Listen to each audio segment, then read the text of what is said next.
He was made of gingerbread, with raisin eyes and a sugary hat. But the moment the oven door opened, he leaped out and ran away, starting the most exciting chase you've ever heard. Hello and welcome to Magic Surprise F.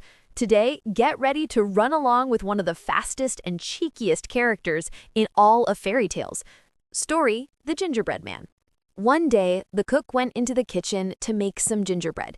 She took some flour and water and treacle and ginger and mixed them all well together.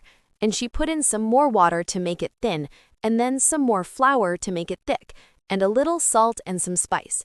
And then she rolled it out into a beautiful, smooth, dark yellow dough.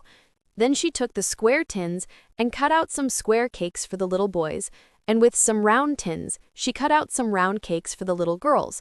And then she said, "I'm going to make a little gingerbread man for little Bobby." So she took a nice round lump of dough for his body and a smaller lump for his head, which she pulled out a little for the neck.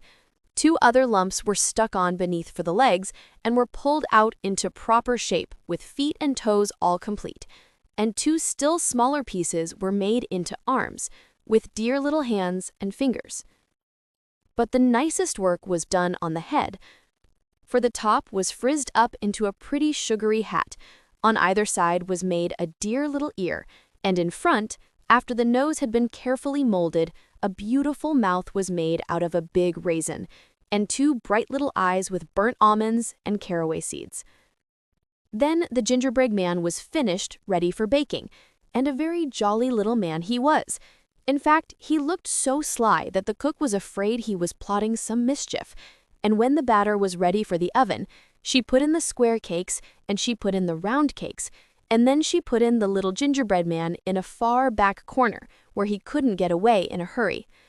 Then she went up to sweep the parlor, and she swept till the clock struck 12, when she dropped her broom in a hurry, and exclaiming, "Lux, the gingerbread will be all baked to a cinder," she ran down into the kitchen and threw open the oven door.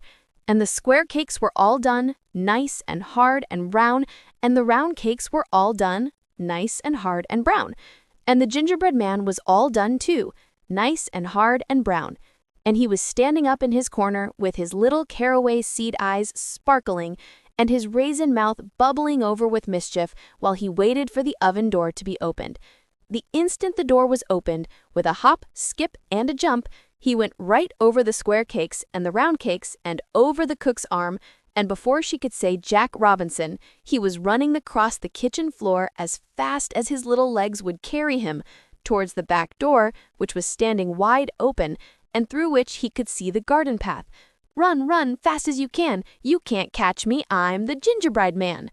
The old cook turned round as fast as she could, which wasn't very fast, for she was rather a heavy woman, and she had been quite taken by surprise, and she saw lying right across the doorway, fast asleep in the sun, old Mouser, the cat. "Mouser, Mouser!" she cried. "Stop the gingerbread man! I want him for little Bobby." When the cook first called, Mouser thought it was only someone calling in her dreams, and simply rolled over lazily, and the cook called again, "Mouser, Mouser!"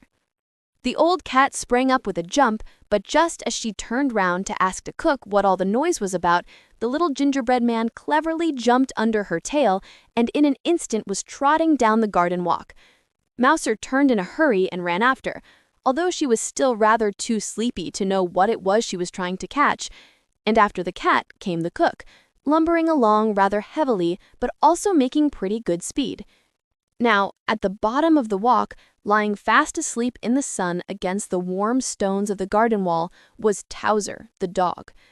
And the cook called out, "Towser, Towser! Stop the gingerbread man! I want him for little Bobby!" The gingerbread man has escaped the cook and the cat, and now he's run past the dog. Can anyone stop this speedy little fellow? Before we find out, we have a quick request. If you're enjoying this fun-filled chase, please take a moment to subscribe to Magic Surprise F. Your support helps us bring more exciting stories to you. Now, let's get back to the race. And when Towser first heard her calling, he thought it was only someone calling in her dreams and simply rolled over lazily, and the cook called again, "Towser, Towser! Stop him, stop him!"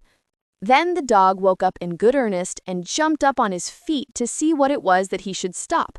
But just as the dog jumped up, the little gingerbread man, who had been watching for the chance, quietly slipped between his legs and climbed up on the top of the stone wall so that Towser saw nothing but the cat running towards him down the walk, and behind the cat, the cook, now quite out of breath. "Run, run, fast as you can! You can't catch me, I'm the gingerbread man!" He thought at once that the cat must have stolen something, and that it was the cat the cook wanted him to stop. Now, if there was anything that Towser liked, it was going after the cat, and he jumped up the walk so fiercely that the poor cat did not have time to stop herself or to get out of his way, and they came together with a great fizzing and barking and meowing and howling and scratching and biting, as if two Catherine wheels had gone off in the wrong way and had got mixed up with one another. But the old cook had been running so hard that she was not able to stop herself any better than the cat had done, and she fell right on top of the mixed-up dog and cat, so that all three rolled over on the walk in a heap together, and the cat scratched whichever came nearest, whether it was a piece of the dog or of the cook, and the dog bit at whatever came nearest, whether it was a piece of the cat or of the cook. So the poor cook was badly pummeled on both sides. Meanwhile, the gingerbread man had climbed up on the garden wall and stood on the top with his hands in his pockets, looking at the scrimmage and laughing till the tears ran down from his little caraway seed eyes and his raisin mouth was bubbling over with fun. "Run, run, fast as you can! You can't catch me, I'm the gingerbread man!" After a little while, the cat managed to pull herself out from under the cook and the dog, and a very cast down and crumpled up looking cat she was. She had had enough of hunting gingerbread men, and she crept back to the kitchen to repair damages. The dog, who was very cross because his face had been badly scratched, let go of the cook, and at last, catching sight of the gingerbread man, made a bolt for the garden wall. The cook picked herself up, and although her face was also badly scratched and her dress was torn, she was determined to see the end of the chase, and she followed after the dog, though this time more slowly. When the gingerbread man saw the dog coming, he jumped down on the farther side of the wall and began running across the field. Now, in the middle of the field was a tree, and at the foot of the tree was lying Jocko, the monkey. He wasn't asleep. Monkeys never are. And when he saw the little man running across the field and heard the cook calling Jocko, "Jocko, stop the gingerbread man," he at once gave one big jump. But he jumped so fast and so far that he went right over the gingerbread man. And, as luck would have it, he came down on the back of Towser, the dog, who had just scrambled over the wall and whom he had not before noticed. Towser was naturally taken by surprise, but he turned his head around and promptly bit off the end of the monkey's tail, and Jocko quickly jumped off again, chattering his indignation. Meanwhile, the gingerbread man had got to the bottom of the tree and was saying to himself, "Now I know the dog can't climb a tree, and I don't believe the old cook can climb a tree. And as for the monkey, I'm not sure, for I've never seen a monkey before, but I am going up." So he pulled himself up, hand over hand, until he had got to the topmost branch. "Climb, climb, fast as you can! You can't catch me! I'm the gingerbread man!" But the monkey had jumped with one spring onto the lowest branch, and in an instant he also was at the top of the tree.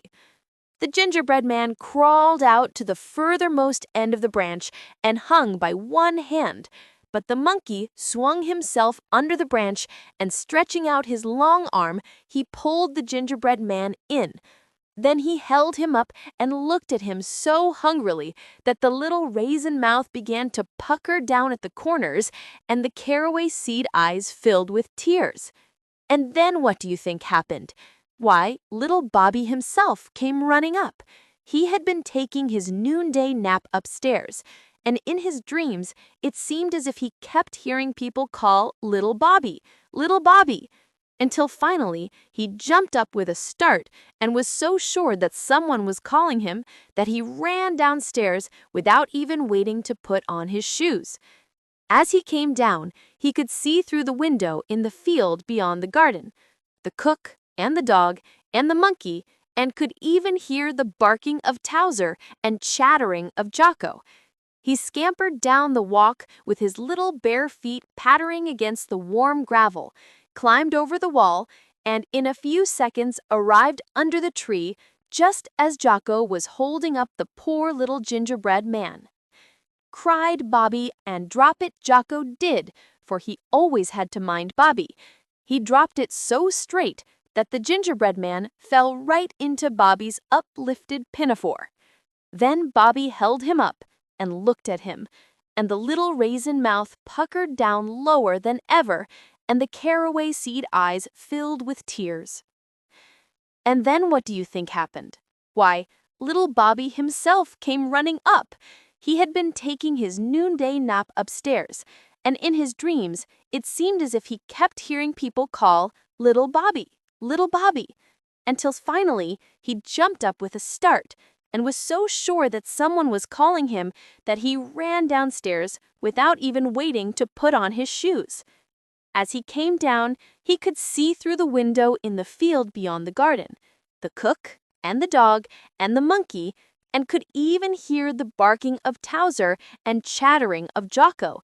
He scampered down the walk with his little bare feet pattering against the warm gravel, climbed over the wall, and in a few seconds arrived under the tree just as Jocko was holding up the poor little gingerbread man.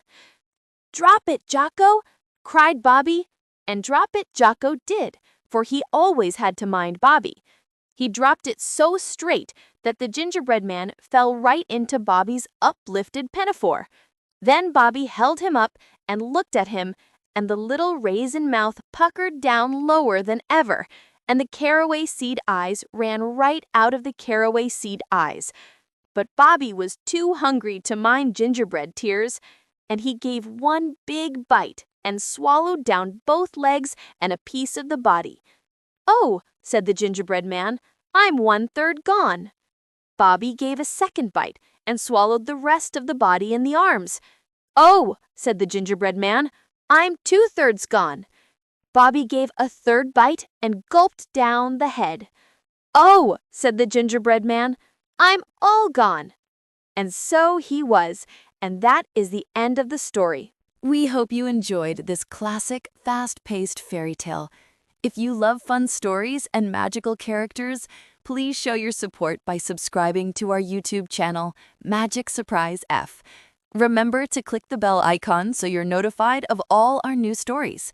A like, a comment, and a share with your family and friends would mean the world to us.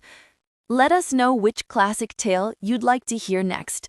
Thank you for listening, and we'll see you again with another fairy tales and short stories for children.